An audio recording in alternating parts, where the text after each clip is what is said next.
예수의 이름으로 나는 일어서리라. 주가 주신 능력으로 우리 찬양 한 장 들으시고 우리 강의 시작합니다.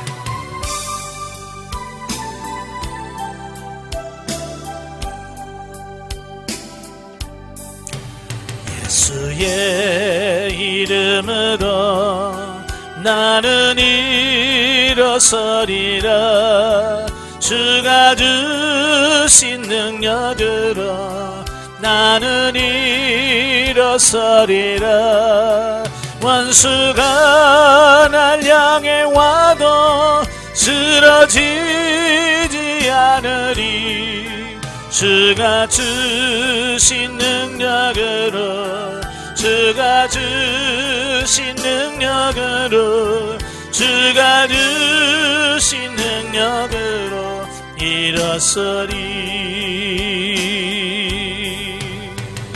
아멘. 기도하겠습니다. 은혜로우신 아버지 감사합니다. 오늘도 우리를 사랑하셔서 훈련의 장소로 인도하시고 여호수아에서의 말씀을 같이 상고하게 하셔서 감사합니다. 오늘도 말씀을 나눌 때 그 말씀들이 살아있는 말씀이요 생명의 말씀이 되어 우리 영의 양식이 되어져 우리 영혼이 성장 성숙하는 데 부족함이 없도록 도와주시옵소서. 시종을 맡겨오며 예수님의 이름으로 감사하며 기도합나이다. 아멘. 오늘 이 시간에는 여호수아 5장을 보도록 하지요. 교재 37페이지입니다. 여호수아 교재 37페이지를 보시면 5장 할례 시행 및 유월절 준수에 대한 말씀이 나옵니다. 거기 5장을 보면 1절부터 9절에 보면 길갈에서 할례를 행하는 사건들이 나와요. 그래서 본문은 여리고 정복 전쟁에 돌입해야 할 이스라엘이 그에 앞서 할례를 행함으로써 하나님과의 관계를 재정립하는 의식을 거행한다. 원래 할례라고 하는 것은 아브라함 때 이루어진 일이잖아요. 그죠? 하나님과 아브라함 사이에 언약을 맺고 그 언약의 증표로 하나님께서 아브라함에게 뭐라고 말씀하냐면 할례를 행하라 라고 말씀을 하시는 거예요. 원래 이제 할례라고 하는 것은 하나님의 선택된 백성과 이방인들을 구별하는 하나의 구별 표시라고 할 수 있겠죠. 그죠? 그래서 할례를 행했다는 것은 내가 하나님의 백성입니다. 언약 백성이에요 라는 그런 뜻이거든요. 근데 하나님께서 광야 40년 동안에는 그들에게 할례를 행치 않았어요. 왜 그랬을까요? 안 한 이유가 있죠. 왜냐하면 그들의 삶이 이 할례를 행했다는 하나님의 백성다운 삶이 나와야 되는데 하나님의 백성다운 삶이 안 나오는 거예요. 그러니까 하나님께서는 의미가 없는 거예요. 할례 해봐야 의미가 없는 거예요. 그래서 광야 40년 동안 그냥 할례를 행치 않도록 했어요. 그러다가 요단을 건너서 길갈에 이르렀을 때 비로소 여호수아에게 명령합니다. 할례를 행하라 라고 말씀해주고 있습니다. 그럼 왜 할례를 행하냐? 아까도 말씀드렸지만 할례라고 하는 것은 이스라엘 백성들과 하나님과의 관계의 설정이라고 그랬어요. 내가 하나님의 백성입니다. 그런 표시란 말이에요. 그러니까 어찌 보면 가나안 정복 전쟁을 앞두고 있어서 제일 먼저 시급한 게 뭐야? 우리는 하나님의 백성입니다. 하나님은 우리의 하나님이시고 우리는 그의 백성입니다 라고 하는 언약적 어떤 이런 표시가 재정립이 하나님과 언약적 관계를 재정립할 필요성이 있다는 얘기예요. 그래서 하나님께서 그들에게 할례를 행하라 라고 말씀해주고 있습니다. 이는 하나님 나라를 향해 영적 순례의 길을 가고 있는 우리 성도들에게 부정한 마음을 모두 내어버리고 오직 하나님만을 온전히 섬기겠다는 다짐의 표로 마음의 할례를 행해야 함을 교훈하고 있습니다. 그러니까 맨 처음에는 육체의 할례입니다. 몸의 할례를 행합니다. 그러면서 하나님께서 뭐라고 말씀하냐면 몸의 할례를 마음의 할례를 해라 그랬어요. 마음의 할례. 이 마음의 할례라고 하는 것은 뭡니까? 내 안에 부정한 것, 더러운 것들을 내어버리는 이런 걸 마음의 할례라 그래요. 이게 나중에 이제 계시 발전사 쪽으로 보면 이게 몸의 할례에서 마음의 할례로 넘어갑니다. 그 다음에 골로새에 가면 그리스도의 할례로 넘어가요. 그리스도 할례는 뭐라고 그랬냐면 육적 몸을 벗는 것이다 그랬어요. 육적 몸을 벗는 거래요. 육적 몸이라는 것은 이 육체로 행했던 모든 죄악들을 끊어버리고 예수님처럼 살아가는 그 삶을 할례라라고 말씀하고 있습니다. 그러니까 몸의 할례에서 마음의 할례로, 마음의 할례에서 그리스도의 할례로 넘어가는 그런 부분이 필요한 거예요. 자, 그런데 중요한 것은 할례를 행하는 시점이 언제냐는 거예요. 할례를 행하라고 하는 시점이 언제냐. 여기 보면 적지에 들어와서 행했다는 겁니다. 그러니까 뒤로는 요단강이고요, 앞에는 여리고가 있고, 그러니까 어찌 보면 앞으로 갈 수도 없고 뒤로도 갈 수 없는 그 길갈이란 지역에서 할례를 행하는 거예요. 어찌 보면 굉장히 위험을 안고 하는 거예요. 여러분, 할례라고 하는 것은 남자의 성기에 칼을 대는 거예요. 이게 굉장히 아파요. 예, 그래서 언제가 제일 아프냐면 3일째가 제일 아프다고 그러잖아요. 그래서 창세기 34장에 보면 야곱의 딸 디나가 겁탈을 당하고, 자, 그랬을 때 그의 오빠 레위와 시몬이 그 세겜 사람들을 칠 때 썼던 방법이 할례를 행하라는 거예요. 할례를 행하면 서로 결혼도 하고 이렇게 해주겠다라고 약속을 합니다. 그러니까 세겜 사람들이 좋아가지고 남자들이 할례를 다 했어요. 3일째 제일 아플 때 레위와 시몬이 칼을 차고 가가지고 그 성 사람들을 다 죽입니다. 예. 자, 이렇게 할례라고 하는 것은 남자에게서는 뭐예요? 치명적인 거예요. 그런데 이 적진에 가서 하라는 거예요. 아니, 옛날 요단강 건너기 전에 좀 한가할 때 하라고 그랬으면 얼마나 좋아요. 근데 그게 아니라 가장 위험한 때 가서 하라는 거예요. 이건 뭘 말하냐면 얼마나 하나님을 신뢰하고 믿느냐, 이걸 테스트하는 거예요. 하나님을 못 믿으면 여태 하겠어요, 못 하겠어요? 못 하지요. 아, 이거 지금 어느 때인데 지금 그거 합니까? 예? 그렇게 말해요. 오늘도 마찬가지예요. 하나님께서 여러분에게 무슨 일을 시키시면 여러분들 제일 먼저 따지는 게 뭘 따져요? 지금 그런 때가 아닙니다. 지금 하나님 지금 그럴 때가 아니에요. 우리는 항상 이렇게 때를 따지면서 그걸 말한단 말이에요. 그러니까 그 때를 따진다는 것은 우리가 하나님에 대해서 아직 신뢰를 하고 있지 못하다는 얘기죠. 하나님께서는 그 믿음을 보시기 위해서 가장 어려운 때, 가장 하기 힘든 때에 그들을 요구하셨다라고 말씀을 하고 있습니다. 그러니까 앞으로도 여러분들이 하나님께서 여러분들이 하기 어려운 어떤 문제들을 요구하실 때 어떻게 해야 돼요? 못한다고 해야 되죠? 난 죽어도 못해요. 네, 그러지 마시고 아멘하고 순종하시면 그 순종을 통해서 하나님 역사하시는 거예요. 예, 한 사람도 적진이 온 사람이 없어요. 하나님이 막아주셨기 때문에. 그래서 그들이 낫기를 기다리죠. 자, 그런데 백성들은 그 같은 믿음과 순종의 자세를 보여주었고 그 결과 애굽의 수치, 곧 애굽의 종되었던 생활에서 벗어나 진정한 하나님의 언약 백성으로서의 새로운 삶을 시작할 수 있었다. 그러니까 이것은 믿음의 결단이 필요한 거예요. 예, 믿음의 결단. 자, 10절부터 12절에 보면 이제 길갈에서의 유월절, 할례를 행하고 나서 두 번째 행한 게 뭐냐면 유월절을 지키는 겁니다. 첫 번째 유월절은 애굽에서 지냈죠. 예, 애굽에서 첫 번째 유월절을 지냈고 두 번째 유월절은 광야에서 한 번 지냈어요. 그리고 그 뒤로 40년 동안 유월절을 지키질 않았어요. 그러다가 이 요단을 건너고 나서 하나님께서 다시 유월절을 지키라 라고 명령을 하고 있다라고 하는 것을 보게 됩니다. 원래 유월절이라고 하는 것은 이스라엘 백성들이 애굽을 탈출할 때 하나님께서 그들을 장자의 재앙으로부터 구원해 주신 것을 기념하기 위해서 제정한 절기죠. 예, 따라서 백성들은 영원토록 유월절을 지키는 중에 하나님께서 자신들을 구원해 주신 사실을 기억하며 감사해야 됩니다. 예, 출애굽기에 보면 영원히 이 절기를 지키라고 말씀했거든요. 근데 왜 또 40년 동안 안 지킵니까? 그죠? 예, 영원히 지키라면 광야 40년 때도 계속 지켰어야 하는데 왜 40년은 안 지킵니까? 이것은 아까도 말한 것처럼 광야 40년 동안의 그 여정 동안에 유월절을 지키지 못한 것은 이스라엘이 하나님과의 관계를 바로 회복하지 못한 상태, 아까 할례를 행하지 않은 이유와 같은 거예요.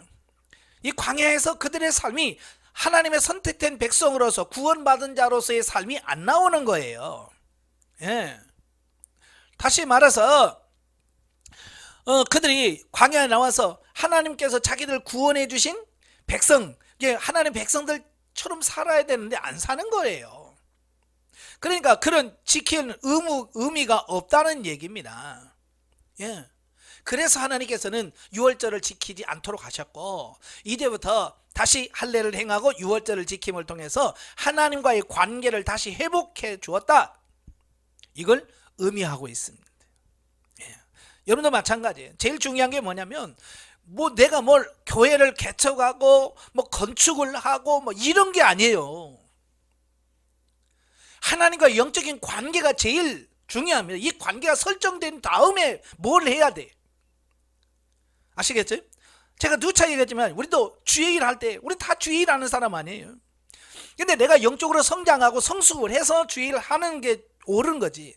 내가 성장도 하지 않은 채 하나님과 바른 관계를 설정하지 않은 채 일만 하면 우리는 일을 열심히 했다라고 말하지만 하나님은 인정해야 하네요. 이제 그게 문제란 말이에요. 내가 이런 일도 했고 이런 일도 했습니다.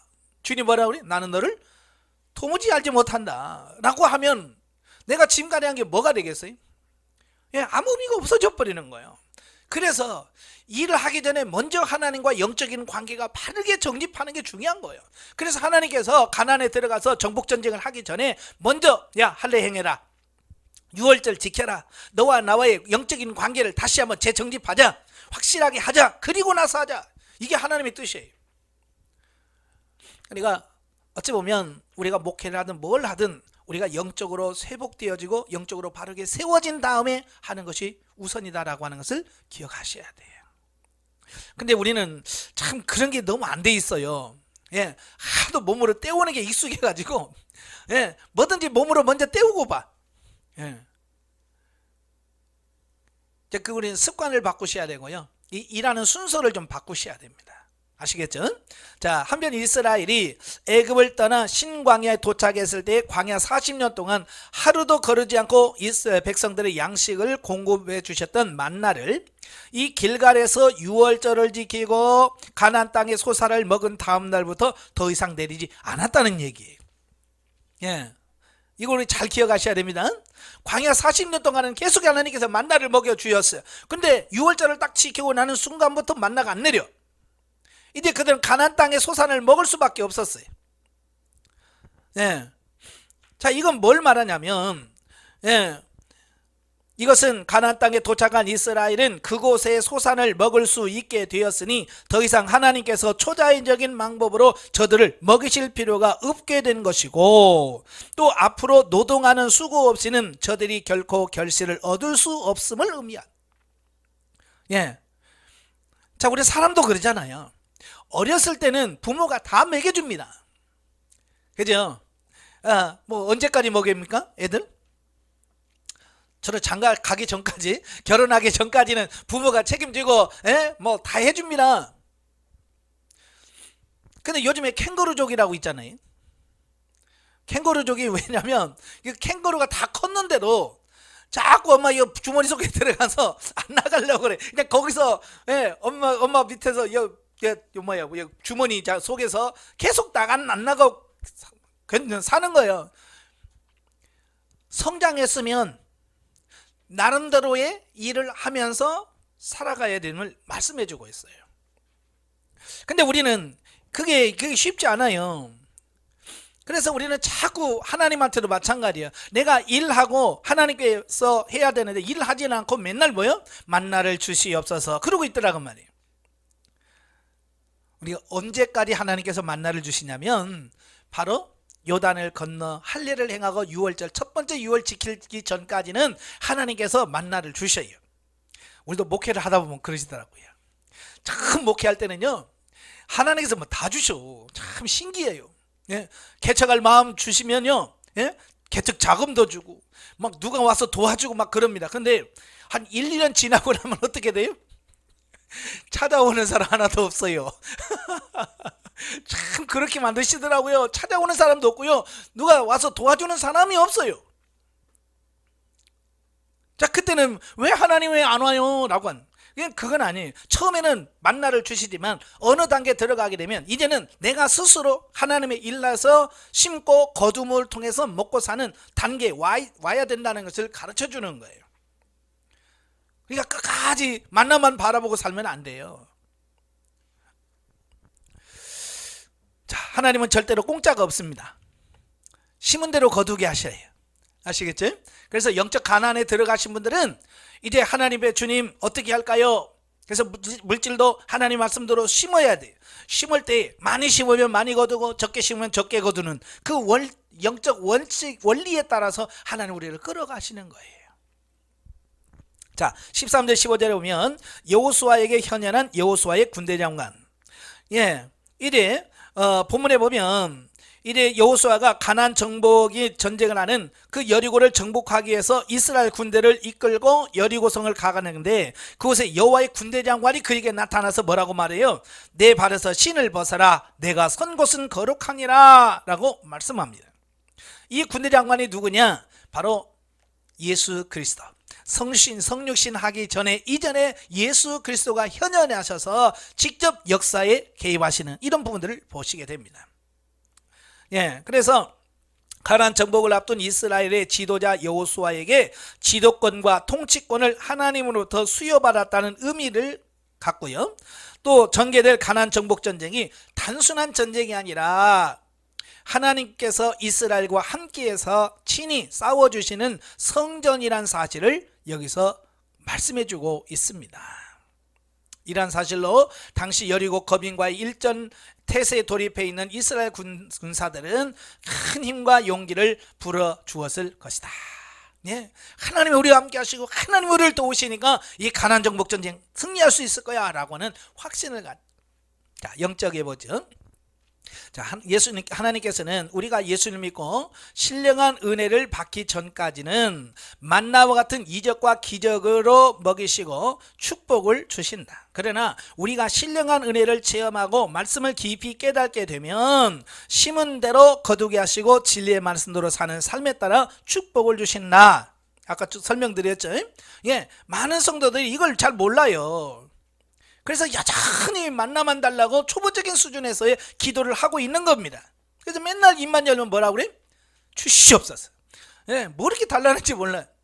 주시옵소서만 하는 거예요.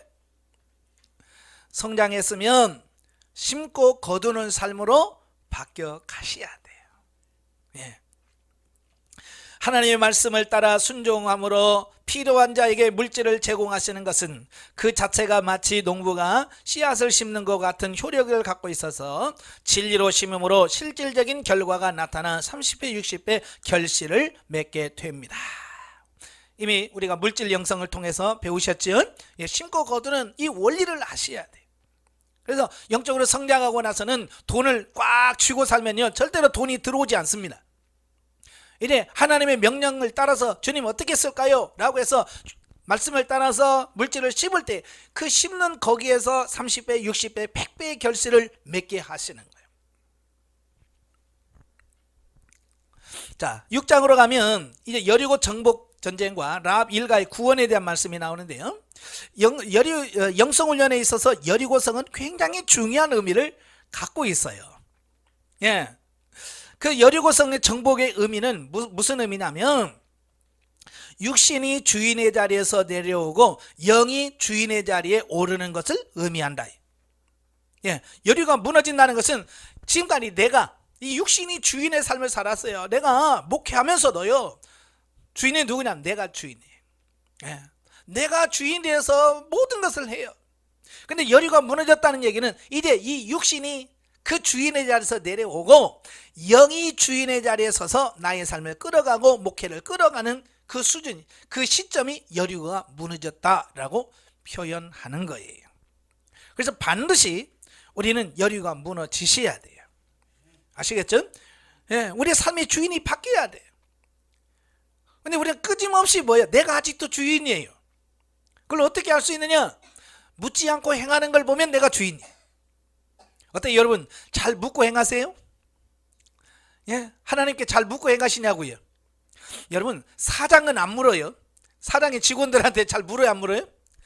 내 마음대로 하는데 뭘. 사장은 지 마음대로 해요. 그러나 부하 직원은 안 그래요.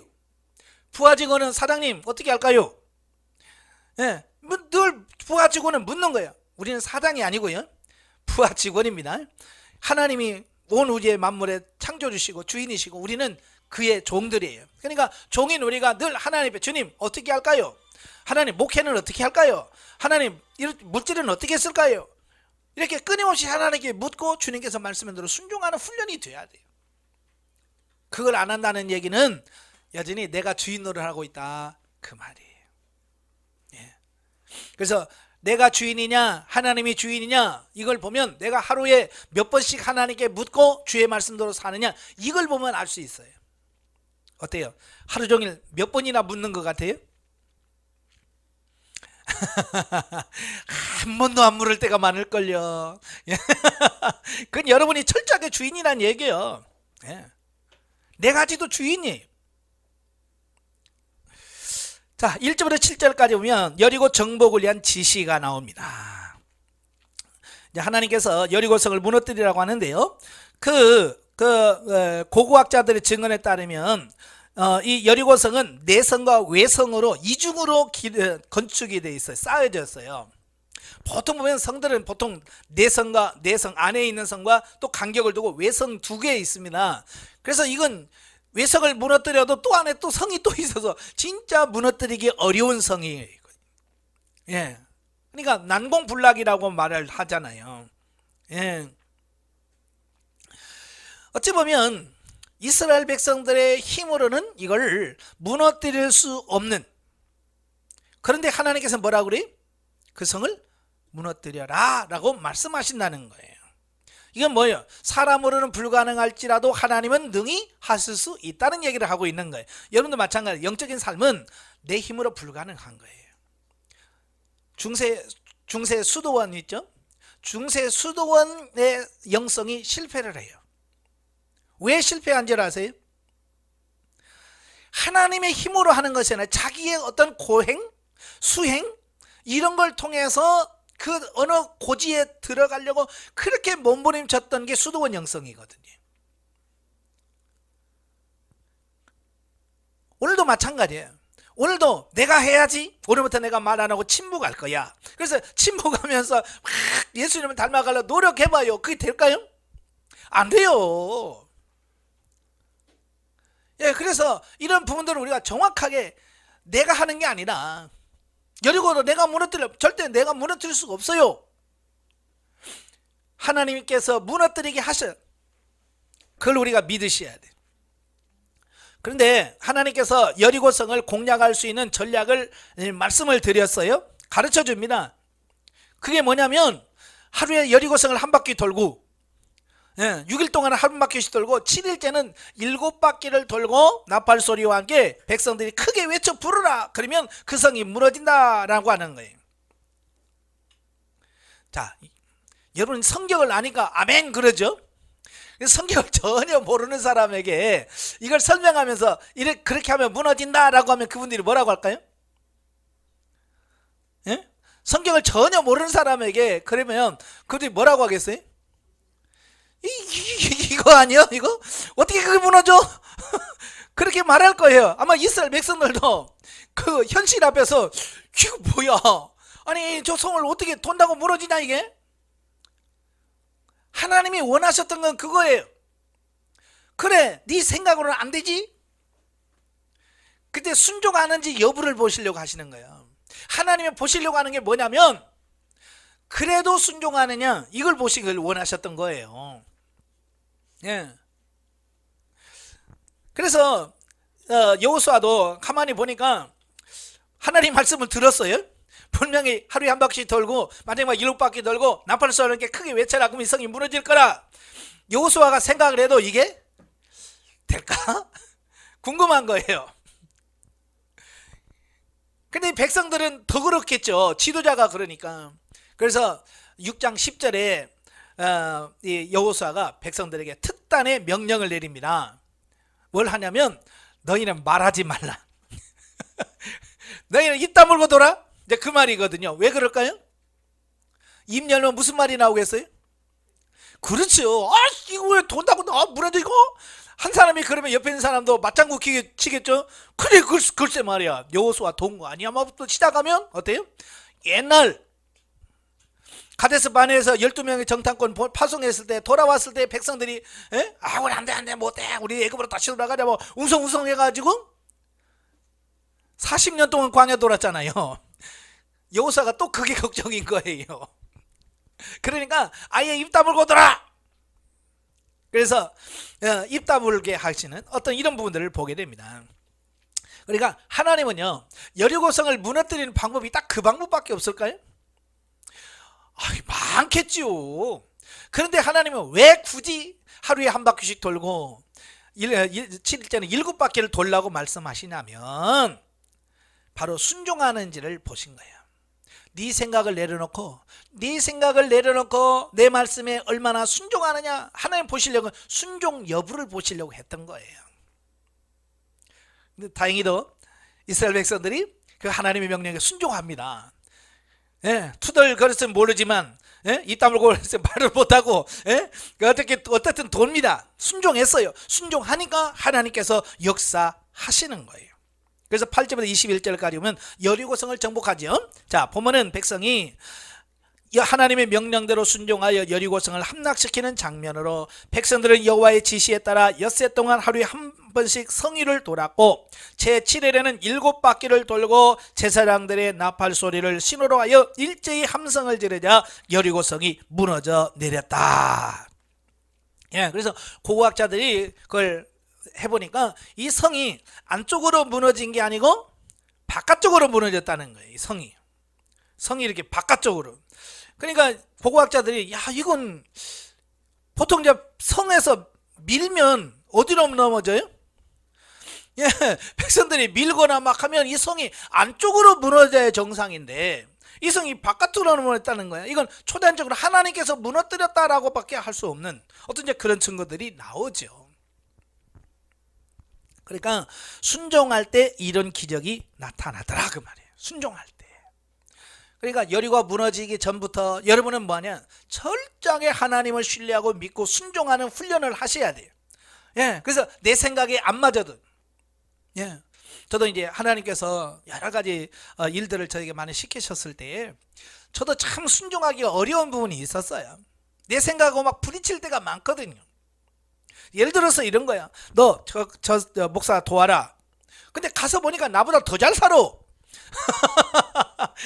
우리 교회마다 막 규모도 크고 성도들도 많고, 근데 하나님이 도우라는 거예요. 그러니까 내가 도무지가 이해가 안 되는 거예요. 하나님, 내가요 나보다 가난하고 힘든 목회자는 내가 얼마든지 좋겠습니다.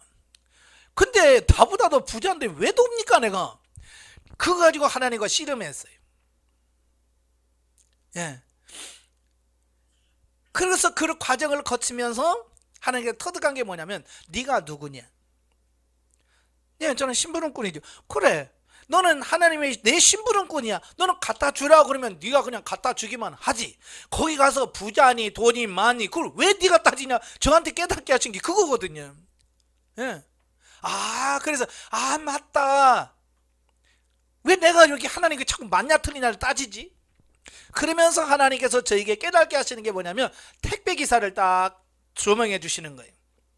야, 택배기사가 그 집이 부자냐 가난하냐 따지더냐? 그 집에 그냥 주소로 돼 있으면 그 집에 갖다 주기만 하면 되는 거예요. 그러니까 예를 들어서 택배기사가 쌀을 가지고 막 부잣집에 갔어요. 가서 보니까 어이구 너무 부자네. 근데 옆집에 가난한 집이 있어. 그러니까 택배기사가 이 집은 쌀 필요 없겠지 뭐. 그래서 가난한 집에다 주고 와요. 그럼 뭐가 돼? 배달 사고가 나잖아요. 배달 사고가 나는 거야. 그냥 이 택배기사는 그냥 부자가 쌀 시켰으면 갖다 주면 돼. 우리가 마찬가지예요. 우리는 택배기사처럼 하나님께서 야 누구한테 갖다 줘 그러면 네 하고 갖다 주면 되지. 잘 사냐 못 사냐 이게 필요할까 말까 이건 따지지 말라는 얘기예요. 앞으로 여러분도 다 그런 훈련을 하실 거예요. 그런 과정 속에서 하나님과 이런 갈등의 차이, 의견의 차이, 그래서 주님께서 왜 그러시느냐?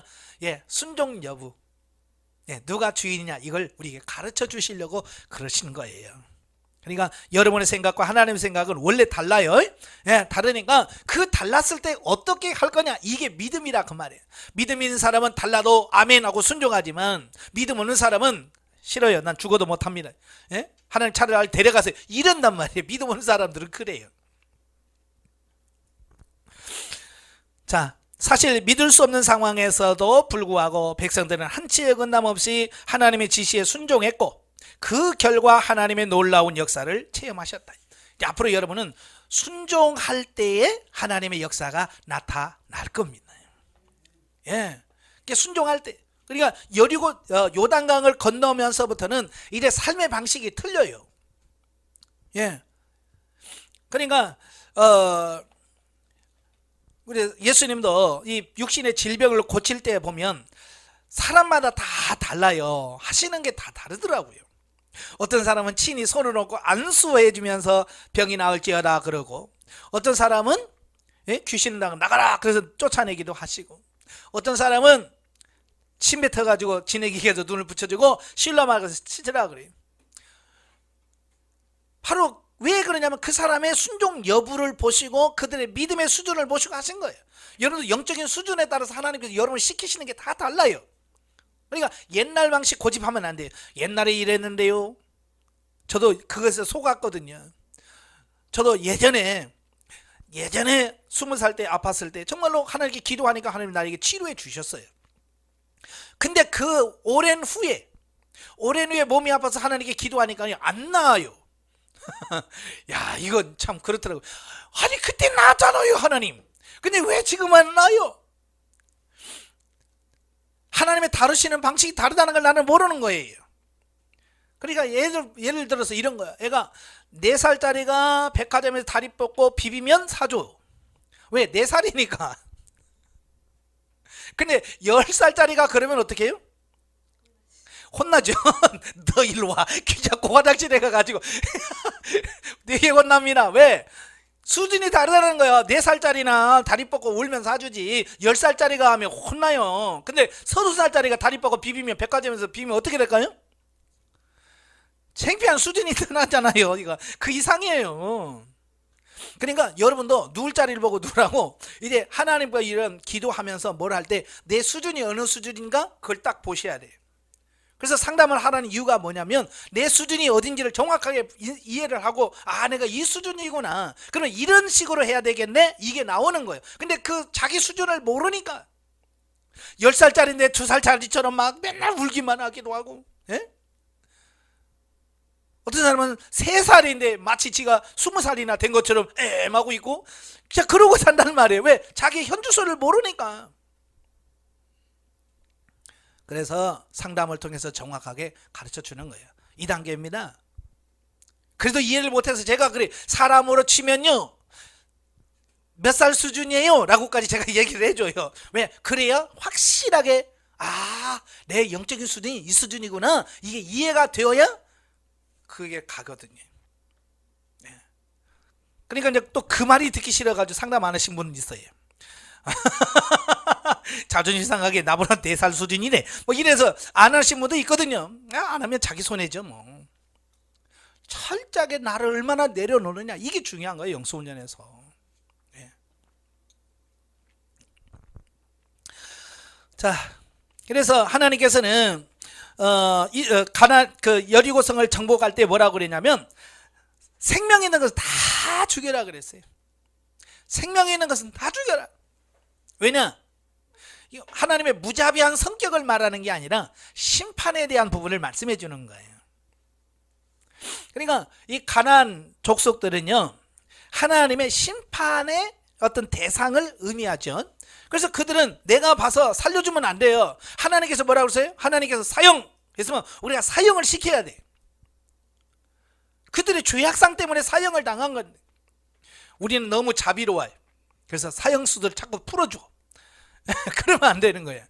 하나님께서 사형하라고 하면 우리는 가서 사형만 시키면 되는 거예요. 가나안 족속들은 죄가 너무 많아서 이스라엘 백성들의 손길을 통해서 가나안 7족속들을 하나님의 공의로 심판하시는 거예요. 예. 자, 22절부터 25절까지 보면 이래 구원받은 라합의 가족. 이 라합은 그 2명의 정탐꾼을 숨겨주잖아요. 숨겨주면서 언약을 맺습니다. 예? 예. 너희들을 구해주겠다라고 약속을 해요. 그래서 창문에다가 붉은 줄을 매달아라. 그러면 그를 살려주겠, 네, 너 구해줄 거다라고 약속을 합니다. 여호수아가 참 그 가나안 정복하는 얼마나 그 바쁜 와중에도 불구하고 그걸 기억하고 그 정탐꾼들에게 특별 명령을 내려서 그의 가족과 그를 살려내라 라고 명령을 합니다. 예, 이건 뭐냐면 여호수아가 얼마나 하나님 앞에서뿐만 아니라 사람과의 약속도 신실하게 지키는지를 볼 수 있다라고 하는 거예요. 여러분들 사람과의 약속 잘 지키십시오. 예, 약속 안 지키면 신실하지 못하면요 나중에는 신용을 잃어요. 특별히 목회를 하는 성도들한테 신용을 잃으면 다 잃은 거예요. 아시겠죠? 그래서 여러분들은 성도들하고 한 약속은 반드시 꼭 지키세요. 예. 라합이 구원받은 것은 다른 게 아니에요. 믿음이에요. 그를 믿음으로 구원받았습니다. 오늘도 마찬가지예요. 우리가 구원을 얻을 수 있는 방법은 다른 게 없어요. 오직 예수 그리스도를 믿는 믿음으로 구원받습니다. 자, 그 다음에 26, 27절은 여리고성 재건 금지입니다. 예, 여리고성이 무너뜨리고 난 다음에 여호수아가 명령을 내립니다. 다시는 여리고성을 세우지 마라. 예, 터를 닦을 때 장자가 죽을 것이고 문을 닫을 때 말제가 죽을 것이다 라고 하지요. 그게 500년이 지난 이후에 아합 시대에 베델 사람 히엘이 거기다가 여리고성을 쌓습니다. 그런데 여호수아의 저주가 그대로 이루어져요. 예, 왜 여기서 왜 그런 여호수아가 왜 여리고성을 다시 세우지 말라고 했을까? 아까 여리고성은 뭘 상징한다고 그랬어요? 우리 자아의 죽음을 의미한다나요? 우리 자아의 성을 다시 쌓으면 돼야 안 돼요? 안 돼요. 한번 무너진 자아의 성은 다시 쌓으면 안 된다. 이걸 우리에게 가르쳐 주는 겁니다. 예, 죽은 자가 다시 살아나면 안 되잖아요. 그래서 세우지 말라고 한 거예요. 오늘도 마찬가지. 영성 훈련 받으면서 하나님께서 이 훈련을 통해서 이 여리고성을 자아를 무너뜨려 주었어요. 그러면 그 자아의 성이 완전히 무너지기를 바라야 되는데 사람들은 좀 시간이 좀 가다가 또 자아의 성을 또 나름대로 막 또 쌓아요. 참 그렇더라고요. 하나님 무너뜨렸으면 그냥 무너뜨린 상태에서 전적으로 하나님을 의지하고 가야 되는데 자꾸 자아의 성을 쌓아요.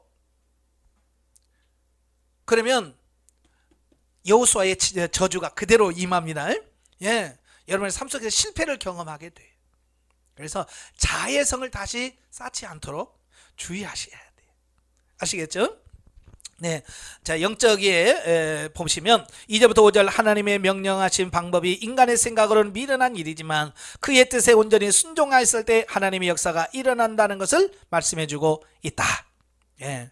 또 26절에 하나님은 무너진 여리고성을 다시는 세우지 못하도록 하셨다. 육적으로 쌓아 올려진 지식과 고정관념이 성령의 역사로 무너졌다면 또다시 육신의 자아를 강하게 쌓아 올리는 어리석음을 범치 말 것과 하나님의 명령을 무시하고 육신적인 방법으로 돌아간다면 엄중한 하나님의 심판이 있을 것을 가르쳐 줬네. 잘 기억하시기를 바랍니다. 우리도 어느 사이에 나도 모르는 사이에 내 자아를 세워가고 있고 내 자존심을 세우고 있고요. 목회하면서 그럴 거예요. 예, 그러지 마시길 바래요. 7장 아간의 범죄로 인한 아이성 정복 실패입니다. 1절부터 5절 아간의 범죄와 아이성 전투 패배. 승리가 있으면 패배도 있습니다. 예, 그래서 여러분도 패배도 결코 두려워하지 마십시오. 왜냐하면 그걸 통해서 하나님께서 우리에게 가르쳐 주실 부분이 있기 때문에 그런 거예요. 여기 아이성에서 실패한 이유, 궁극적인 원인은 뭡니까? 직접적인 원인은 아간의 범죄에 있어요. 그죠? 여리고성에서 살아있는 생물은 다 죽이고 거기서 얻은 모든 것은 하나님께 바치도록 되어 있습니다. 왜? 가나안은 정복의 첫 열매잖아요. 그죠? 여리고성은 첫 열매예요. 그래서 첫 것은 하나님의 것이라고 말씀했기 때문에 하나님께 다 드려야 돼요. 그런데 아간이 금덩이와 은덩이와 그 신화산 외투를 한번 딱 보는 순간 눈이 돌아갔네요. 그래서 그것을 숨겨놨단 말이에요. 그 죄의 결과로 실패하게 되는 어떤 이런 부분들을 보게 되어집니다. 자, 이렇게 한 사람의 범죄가 전 이스라엘에게 미친다는 것을 잘 기억하십시오. 아시겠죠? 교회에 영향을 제일 많이 끼치는 사람이 누굴까요? 교회에 가장 많은 영향을 끼친 분이 누구예요? 담임 목사죠. 목회자입니다. 예, 일반 평신도 한 명 잘못한 거요, 교회에 그렇게 크게 영향 안 미쳐요. 근데 권사나 장로가 그러면 교회가 휘청합니다. 그죠? 근데 목사 가면 휘청할 정도가 아니에요. 그냥 무너져 버려요. 문 닫아야 돼요. 그래서 목사의 역할이, 그래서 목회자의 역할이 중요하다는 얘기예요. 예. 자, 6절부터 15절까지 보면 여호수아의 기도와 하나님의 응답. 보면은 아이성 전투에서 패배한 데 대하여 여호수아가 장로들과 함께 하나님 앞에 엎드려 하소연 섞인 기도를 하는 장면과, 예, 여호수아는 처음에는 왜 패했는지를 모르는 거예요. 그죠? 황당하죠? 여리고 성막 무너뜨리고 야 신나서 야 다 됐다 막 하면서 갔는데 졌으니 얼마나 큰 충격이겠어요. 예. 그래서 하소연하지요. 예. 그럴 때 하나님께서 패배한 원인을 대해서 잘 설명해 주고 있습니다. 이유가 없는, 원인이 없는 결과는 없습니다. 다 이유가 있어요. 여러분도 마찬가지. 앞으로 살아가는 과정 속에서 여러 가지 어려운 일이 왔을 때는 반드시 하나님께서 원하는 뭔가가 있습니다. 그걸 찾아내셔야 돼요. 그래서 제가 묻는 기도를 많이 하라고 하는 이유가 거기에 있거든요. 그런 부분을 통해서 하나님 이걸 통해서 뭘 깨닫기를 원하십니까? 하나님 이걸 통해서 뭘 처리하기를 원하십니까? 하나님이 원하시는 게 뭡니까? 라는 기도를 끊임없이 하셔야 돼요.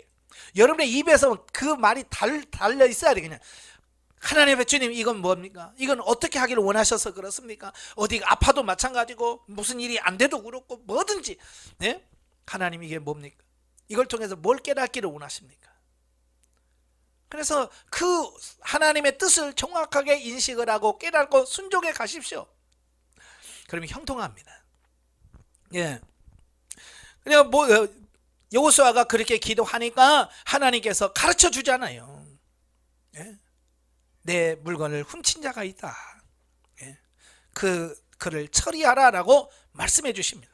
이렇게 기도하는 사람에게 하나님 응답해 주십니다. 기도 안 하고 묻지 않는 사람은 대답을 안 하셔요. 하나님은 인격적인 하나님이셔요. 인격적이라고 하는 말은 내가 물어야 대답하신다 그 말이에요.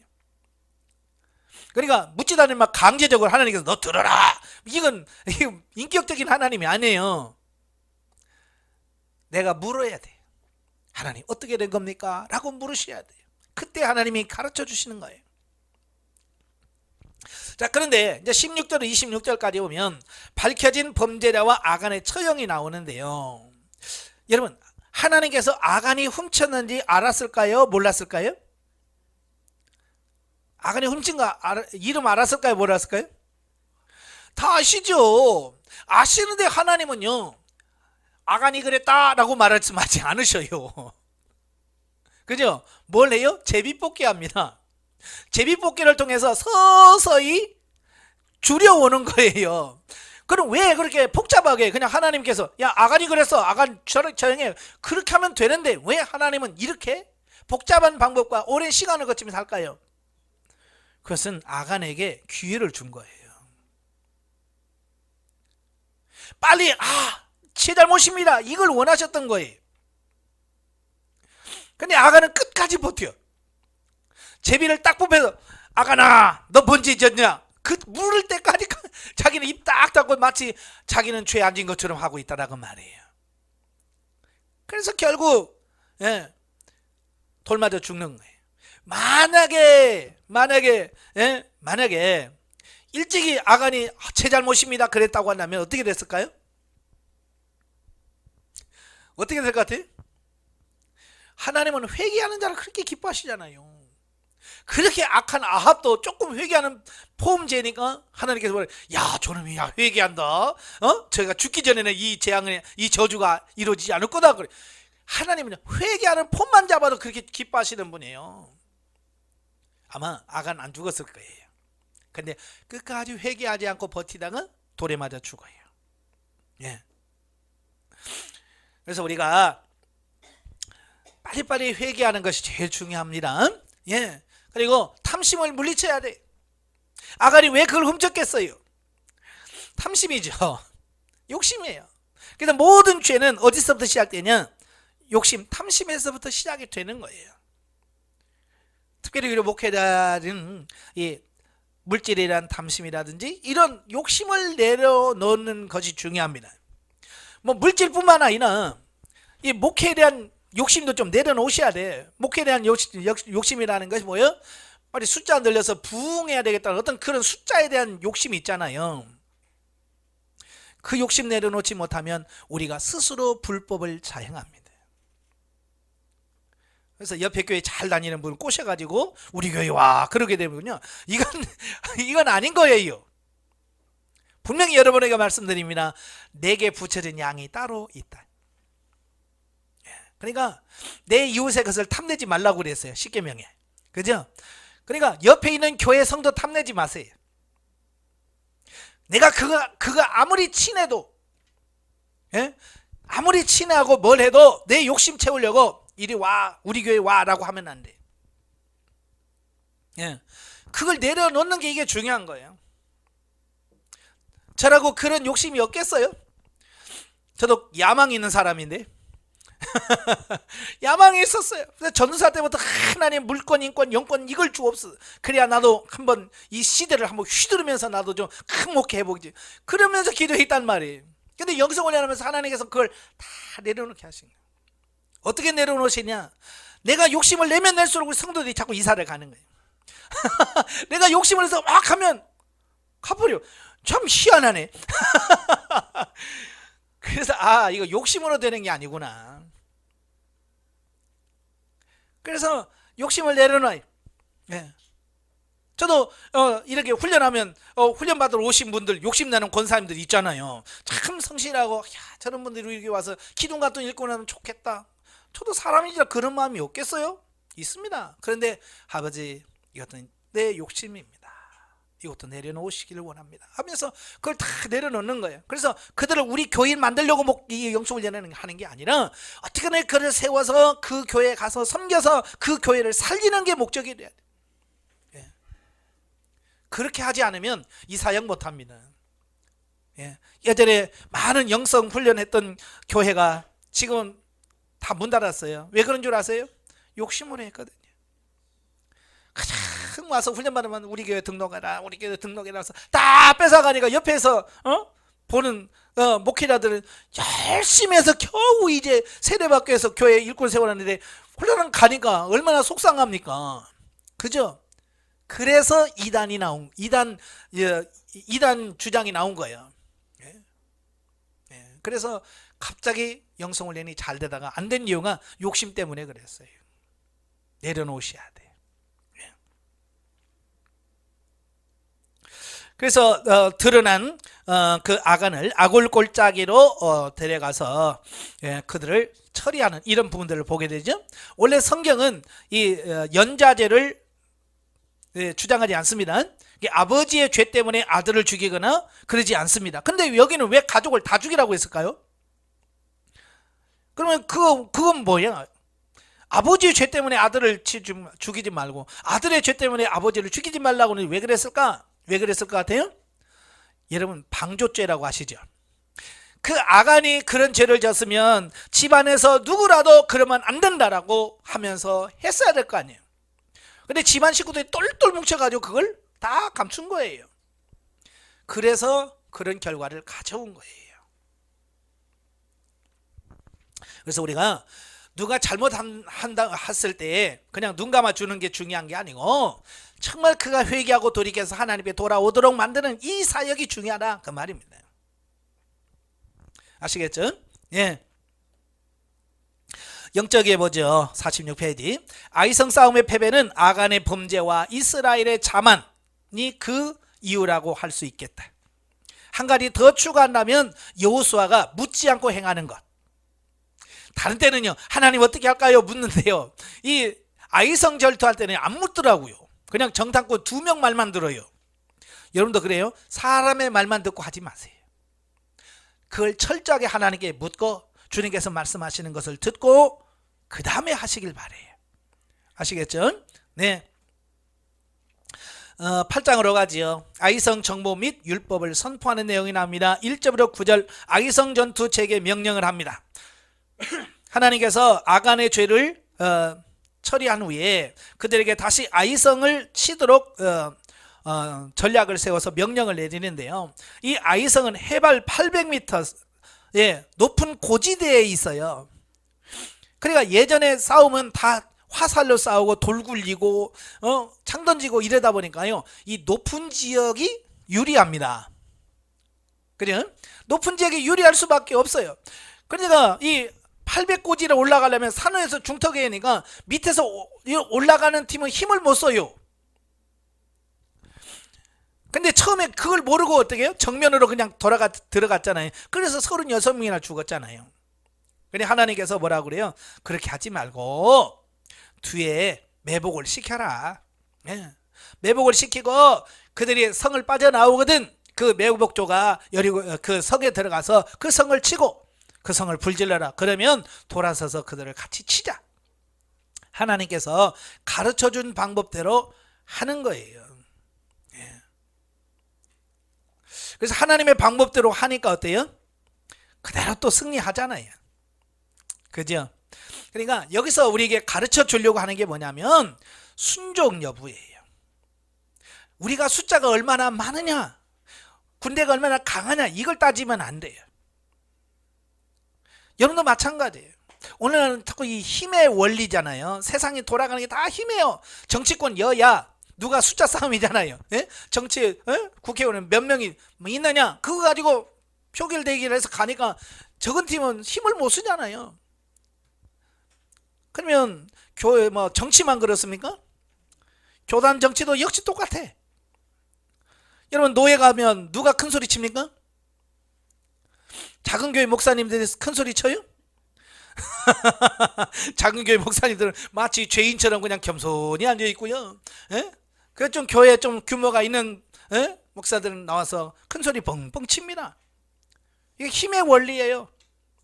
그걸로 하면 안 돼요.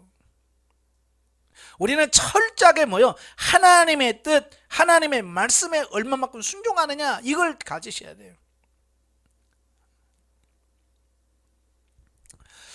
자, 그리고 여기서는 여리고성 전투와는 달리 그 전쟁에서 얻은 그 전리품 있잖아요.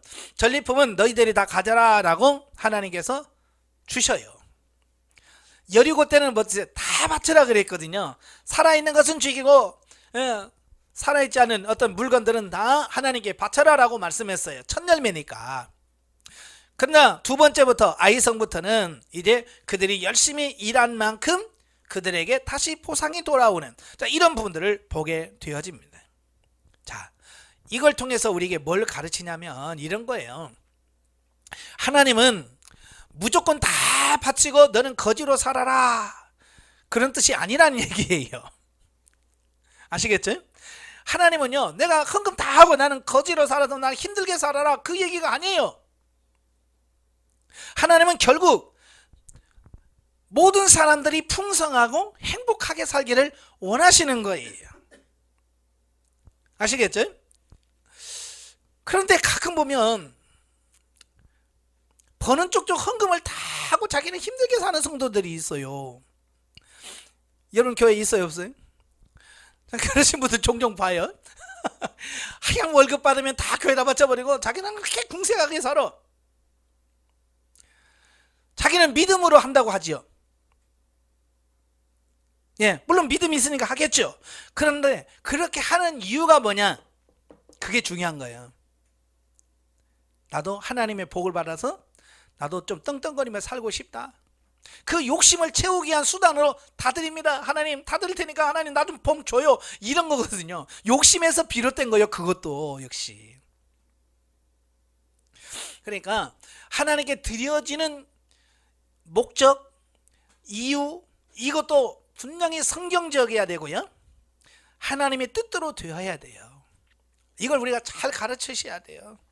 그렇지 않으면 욕심에 의해서 막 하고 나중에 실족하는 경우들이 많거든요. 그러니까 예를 들어서 이런 거예요. 막 교회다 11조 내지 성경은 얼마 내지, 그래서 예를 들어 100만 원 수입이 있는데 거기서 막 한 80만 원 교회다 헌금하고 맨날 찔찔찔찔 딴단 말이에요. 그러면 덕이 안 나. 하나님께서 그걸 원하는 게 아니에요. 하나님은 그걸 원하는 게 아니라 그가 하나님께 드리고도 풍성하게 삶을 사는 것이 하나님께서 원하는 거예요. 만약에 그게 목적이었다면 하나님께서 그 가나안 정복자들에게 다 내놔, 예, 다 내놔 그랬을 거예요. 근데 하나님은 아니에요. 첫 번째 첫 열매는 내 거니까 나한테 줘. 그 다음에 너희들이 가져. 모든 수입을 얻잖아요. 하나님께서 다 내놔 그래요? 안 그렇잖아요. 내가 10분의 1만 나에게 두고 나머지 10분의 9 가지고, 예? 그거 가지고 살아라 라고 하나님께서 주신단 말이에요. 그래서 우리가 하나님께 다 드리고 가난하게 사는 것은, 이건 한번 생각해 봐야 돼요. 자, 그 다음에 10절부터 29절까지 보면 아이성 정복이 나오는데요. 보면은 이스라엘이 아이성 전투에서 완벽한 승리를 거둡니다. 여호수아의 지시를 따라서 매복을 하고요, 유인을 하고요, 협공을 하는 그런 순서로 진행을 해서 승리를 하는 이런 부분을 보게 됩니다. 자, 여기서 우리에게 깨닫게 하는 게 뭐예요? 모든 일의 성공 여부가 하나님의 말씀에 대한 순종 여부에 달려 있다는 사실을 배우게 된다. 즉 이스라엘은 앞서 불순종의 결과로 패배의 쓰라린 아픔을 경험했던 반면 순종의 결과로 이제 승리의 기쁨을 맛볼 수 있었다라고 하는 것을 보게 됩니다. 예. 그러니까 하나님께서 이 아이성의 실패를 경험하게 한 이유가 그거예요. 예? 내 말에 순종하면 이렇게 되지만 내 말에 불순종하면 이렇게 실패한다, 이걸 보여주시는 겁니다. 이제 앞으로 여러분도 이런 성공과 실패를 이렇게 계속 번갈아가면서 할 거예요. 예? 아닐 것 같죠? 예, 그렇습니다. 그래서 말씀에 순종하면 하나님께서 채워주시는 것을 경험하고 풀려지는 것을 경험하게 되고 치료를 경험하게 되고, 자, 그래요. 근데 그렇지 않으면 묶임을 받고 매이고, 예? 고통을 당하고 하는 과정을, 왜? 그걸 통해서 깨닫도록 하시는 거예요. 순종할 때 축복이요, 불순종할 때 징계가 있다는 것을 우리에게 가르쳐 주려고 하시는 거거든요. 예, 그래서 저는 그래요. 이 실패해서 하나님의 매를 맞는 것도 큰 교육이다. 예, 그러니까 실패를 두려워하지 말고 그냥 해봐라. 예, 하다 보면 혹시 내가 실패하면 얻어 터져. 예, 내가 잘못했으니까 맞아야죠. 맞으면서 배우는 거예요. 내가 왜 맞았지? 그것만 배우면 훨씬 더 여러분이 영적으로 성장하는데 유익이 되어진다라고 하는 거예요. 아시겠죠? 그래서 실패를 두려워하지 마라. 제일 영성이 잘 안 되는 사람이 뭐냐면 실패를 두려워해서 아예 시도를 안 하는 사람. 이런 사람들이 진짜 안 돼요. 예, 예를 들어서 이런 거예요. 예, 내 생각일까 봐서 안 했어요. 뭐 이런 사람 있잖아요. 예? 하나님께 묻고 행하셨어요? 그러면 물었는데요, 혹시 이거 내 생각일 것 같았어요? 안 했어요. 그런 사람은요 진짜 안 됩니다. 아시겠죠? 예, 하나님께 물었어요. 하나님께서 말씀하실 때 이거 내 생각이지? 라고 해도 순종해 보시라. 예, 그렇게 순종하다 보면 확실하게 그게 이게 내 생각이었구나. 실패하면 그게 진짜 내 생각이었구나. 그러면서 뭐가 생기냐가 분별력이 생겨요. 분별력. 아시겠죠? 근데 그런 경험을 안 하면 분별력이 없어. 나중에 분별력이 안 나서 맨날 고민하는 게 이거 내 생각인가 하나님 생각인가, 그러고 그게 고민하다가 시간 다 보내버려요. 실패하더라도 빨리빨리 해서 분별력을 빨리빨리 키우셔야 돼요. 아시겠죠? 그래서 제가 감을 잡으라는 말을 많이 하거든요. 감 잡아라. 예, 그 하나님의 음성인지 내 생각인지 하는 그 감만 딱 잡으면요, 그 다음부터는 쉬워요. 하나님께 물었을 때 감이 딱 말씀이 들렸을 때 감이 딱 오면 이건 하나님 주신 말씀이고 이건 마귀가 주는 거고 이건 내 생각이네. 이건 마귀가 주는 생이네. 이게 딱 분별이 생기면 그 다음부터는 갈등이 없어져요. 근데 그 감이 없으니까 맨날 우리가 고민하는 거예요. 그 감은 어디서 오느냐? 열심히 순종하면서 내가 감을 느껴봐야 돼요. 아시겠죠? 예? 제가 강의 시간에도 말씀을 드렸지만 미국의 그 달러가 위패가 굉장히 많잖아요. 예? 위패가 많아요. 가짜. 그러다 보니까 미국 은행은요 고민이 그거예요. 이 가짜를 얼마나 많이 추려내느냐. 그게 고민인 거예요. 그래서 은행에서 직원을 뽑으면 이 가짜 돈 구별하는 법을 가르쳐야 돼요. 근데 그걸 어떻게 가르치느냐? 이 진패라고 진짜들만 쭉 한 달 동안만 이 진패만 진짜만 막 3개 맞는데 하루 종일 와가지고 막 세고 또 놓고 세고 놓고 세고 놓고 계속 한 달 동안 그것만 시킨대. 그러다가 한 달 넘어가면 그 중간중간에다가 가짜를 하나씩 넣는데요. 근데 한 달 동안 막 세면서 뭐가 생기냐면 이 손에 그 감각 있잖아요. 이 감을 익힌다는 거야. 막 하다가 탁 하는데 만졌는데 그 순간 막 빨리 세잖아요. 막 세는데 손에서 딱 잡은데 감이 달라. 그건 빼내는 거예요. 그게 위패인 거예요. 그 훈련을 하는 거예요. 영적인 부분도 마찬가지. 내가 얼마만큼 시도하고 경험하고 체험하면서 실패도 많이 경험해봐야 내가 찾아낼 수 있는 거예요. 근데 그걸 못하면 분별을 못하는 거예요. 열심히 하시길 바래요. 아시겠죠?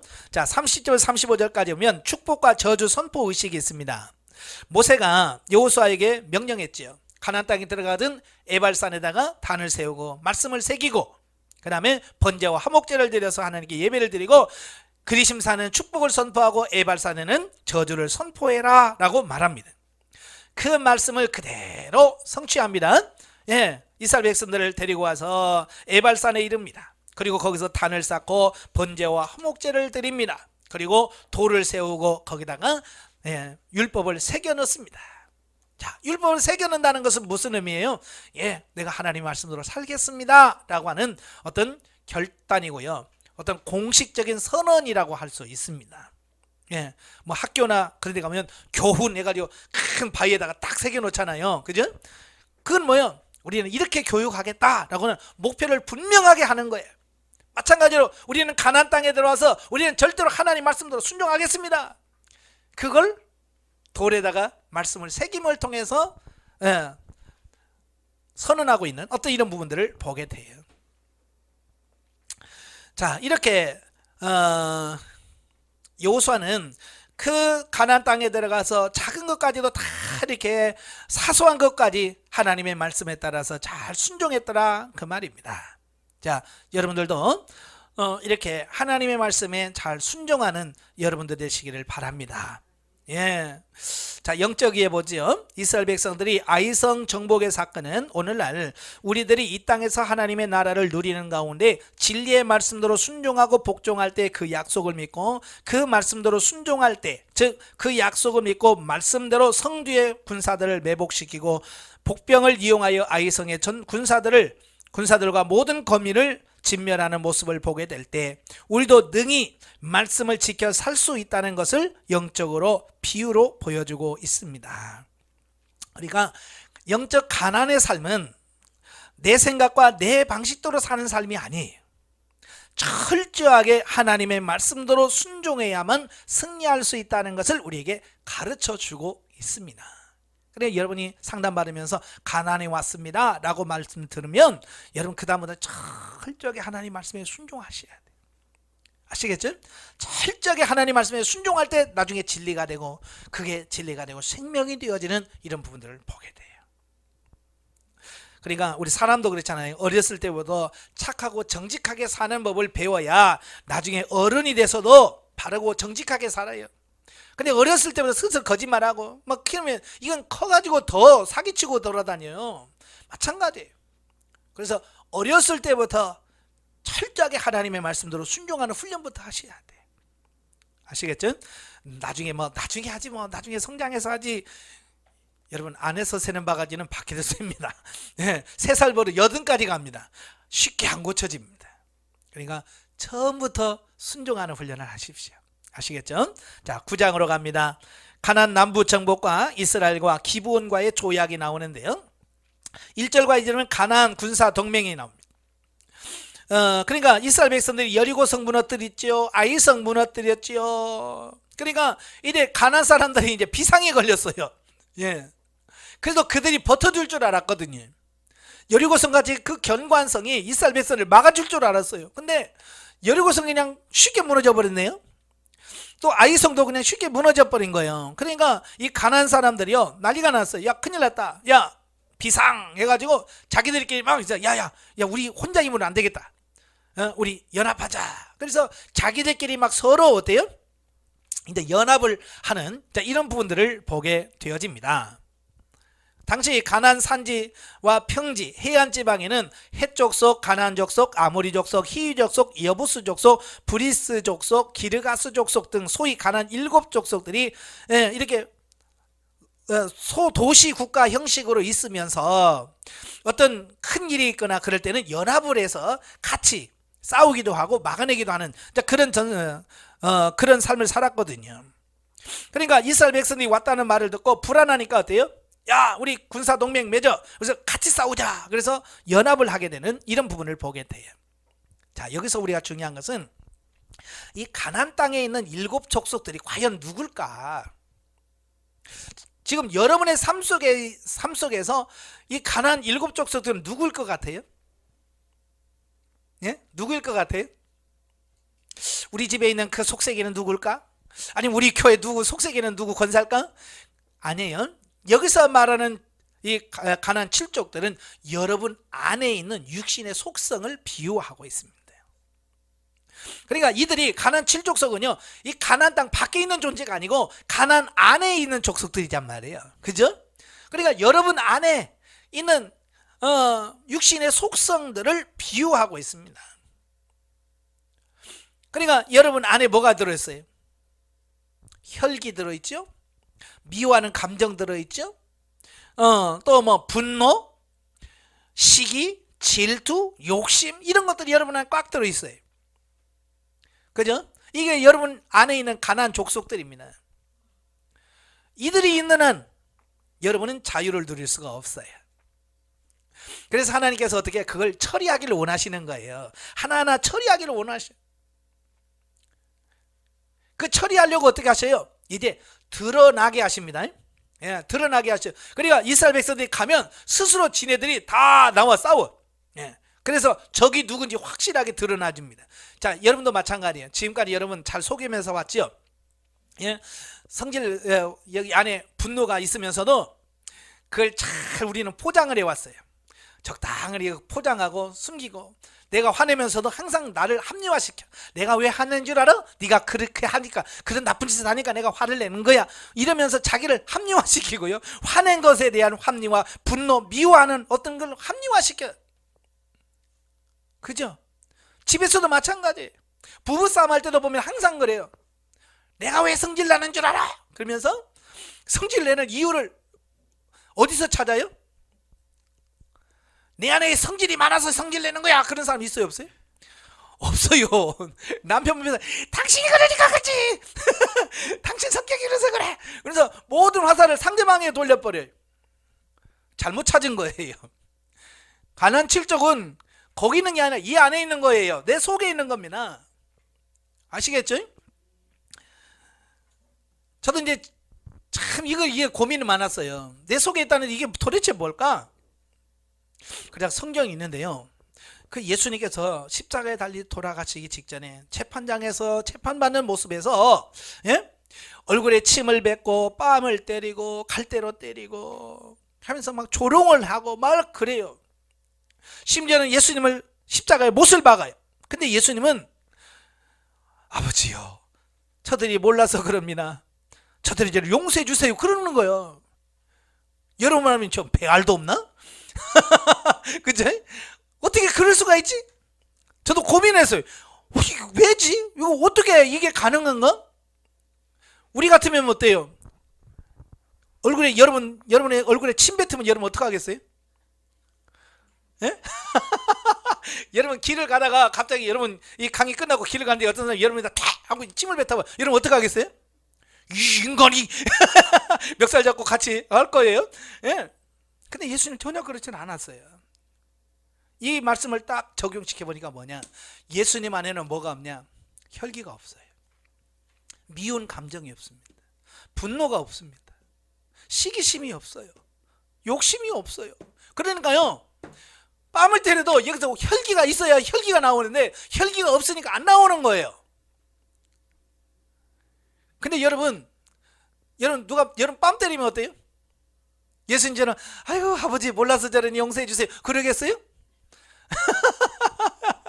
밥 때렸다가 그날로 죽죠. 제삿날입니다. 왜? 내 안에 혈기가 있기 때문에 나오는 거예요. 어떤 사람은요 이 안에 가득 차면요 누가 건들지 않아도 나와요.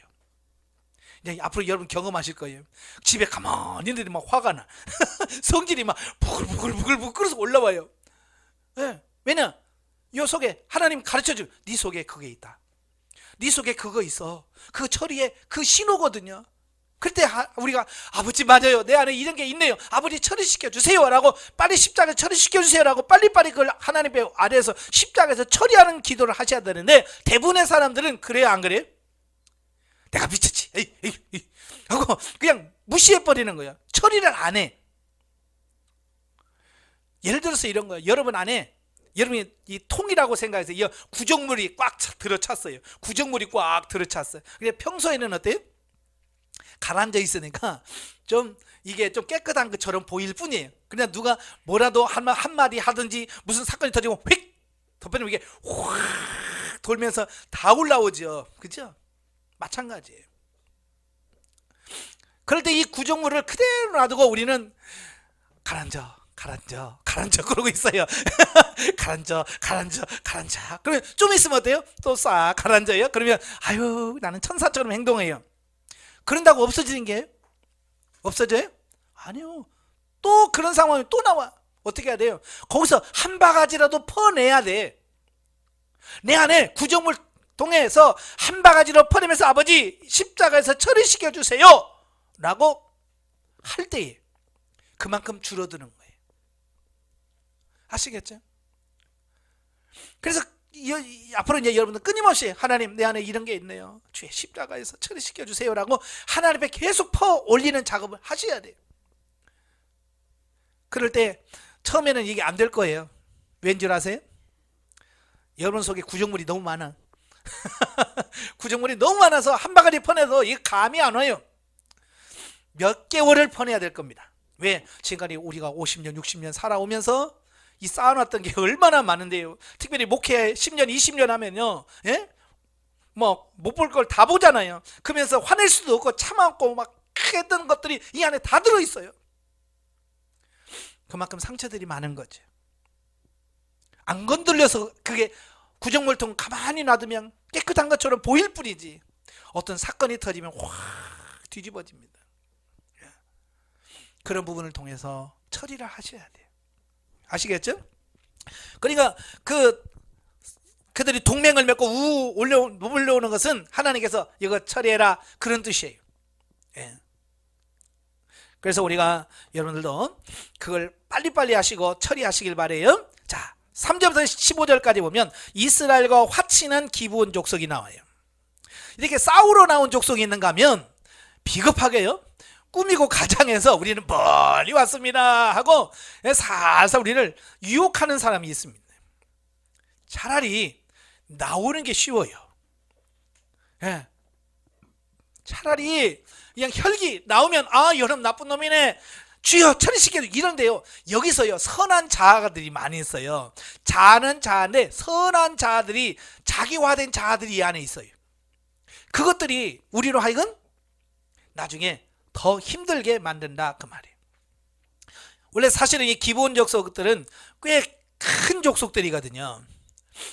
근데 자기들이 아무리 생각을 해봐도 이스라엘 이길 수 없다는 걸 깨닫는 거예요. 왜? 하나님이 하시는데 그거 어떻게 이겨요? 그러니까 어떻게 하면 살까 궁리하다가 우리는 멀리 왔다고 속이자. 그래서 사신들을 다 꾸며요. 신발도 다 떨어지고 옷도 떨어지고 뭐 빵도 막 다 곰팡이 나고 뺏싹 마른 거 들고 가서 우리는 멀리 왔습니다 하면서 조약을 맺자고 그래. 근데 여기서 한번 중요한 뭐냐면 여호수아가 아이성에 실패했잖아요. 내가 하나님께 묻지 않고 행해서 실패했구나 깨닫고 하나님 이들을 언약 맺자는데 어떻게 해요? 라고 하나님께 한 번만 물었어도 하나님께서 뭐라고 했겠어요?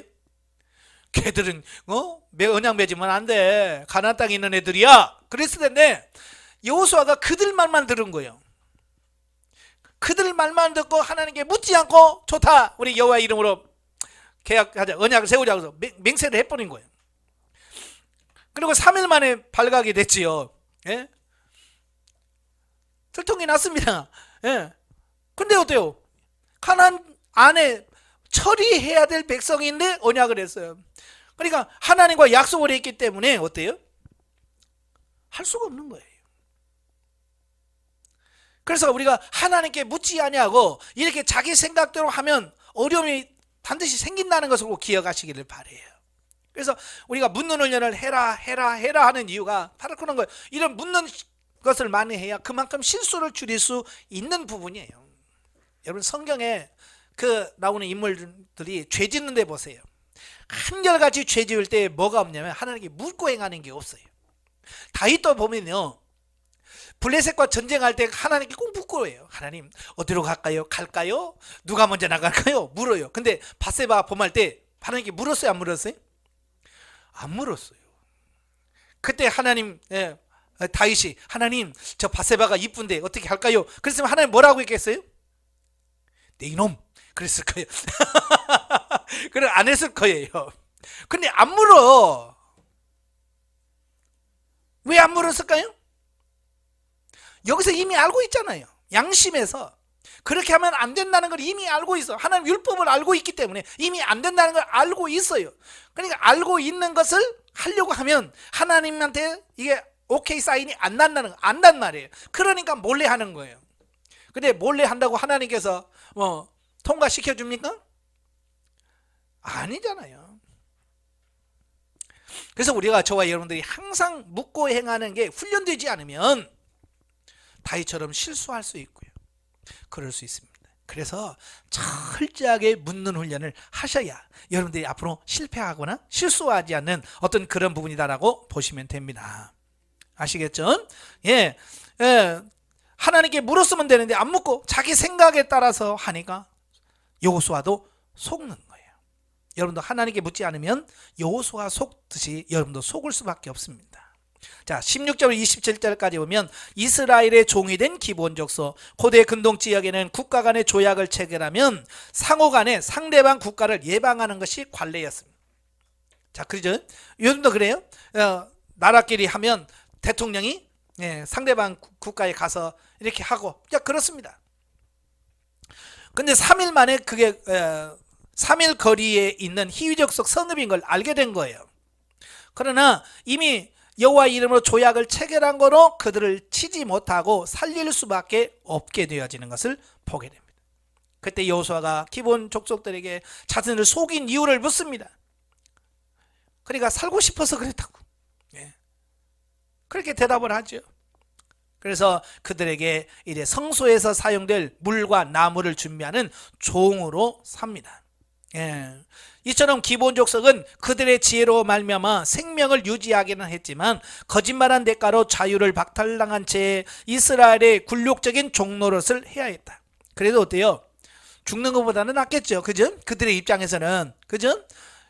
그렇지 않았으면, 그렇게도 안 했으면 싹 죽었잖아요. 근데 그렇게도 하니까 종이지만 그래도 살 수 있기 때문에 그들은 잘 됐지만 어찌만 이스라엘 백성들에게는 그게 불행이었다 그 말이에요. 이는 분명 노아가 가나안 족속에 선포했던 저주의 성취이기도 하며 흑암 중에 거하던 이방인들이 구원을 받아 하나님을 섬기게 된 하나님의 구속사역과 섭리를 예시해 준다고 하겠다. 자, 영적에 보죠. 이스라엘 족속이 가나안 족속들과 싸워 가나안 지경을 정복하지만 완전한 정복을 이루지 못하고 기본 족속의 꾀에 속아 결국 그들과 같이 살게 된다. 남아있는 기본 족속은 오늘날 우리가 아무리 영적으로 성장하여도 육적 속성이 잔재함을 비유로 보여준다. 그러니까 제가 그러잖아요. 영성훈련 졸업이 있다고요? 없다고요? 없다고 제가 얘기하잖아요. 왜냐하면 아무리 우리가 처리하고 해도 육성이 완전히 100% 빠져나갈 수는 없어요. 여전히 육성이 남아 있어요. 그게 얼마나 많이 남았냐 조금 남았냐 여기에 차이가 있을 뿐이지 완벽한 천사 없어요. 완벽한 예수 그리스도 없어요. 아시겠죠? 우리가 영적으로 성장하여 하나님과 동행하여도 죄와 결탁하고자 하는 육성이 남아있음을 인식하고 늘 경계하고 하나님을 의지해야 된다. 이걸 중요한 거예요. 나는 이제 성장했으니까 나는 죄 안 져. 성경에 그런 말 없어요. 성장해도요 언젠간 넘어질지 몰라요. 모세도 넘어졌잖아요. 여호수아도 실패하고요. 예? 아브라함도 실패하고 다윗도 실패하고요. 예, 다 그랬어요. 경계하지 않으면, 깨어있지 않으면 다 넘어갑니다. 장사 없어요. 그래서 늘 깨어서 기도하면서 항상 경계하고 내 자신이 죄에 넘어가지 않도록 지키는 것이 무엇보다 중요하다는 것을 꼭 기억하시고 기도하시면 승리하시길 바라요. 기도하겠습니다. 은혜로우신 아버지, 여호수아에서의 말씀을 우리 같이 상고해 보았습니다. 여리고가 무너져야, 자아가 파쇄가 되어야 우리가 우리의 주인이 내가 아니라 하나님이 되어서 하나님 중심의 삶을 살 수 있다고 배웠습니다. 우리의 자아가 철저히 깨어지게 하시고 정말 하나님의 말씀대로 사라져지는 우리 모두가 될 수 있도록 성령님 도와주시옵소서. 예수님의 이름으로 감사하며 기도합나이다. 아멘. 하나님 건드립니다.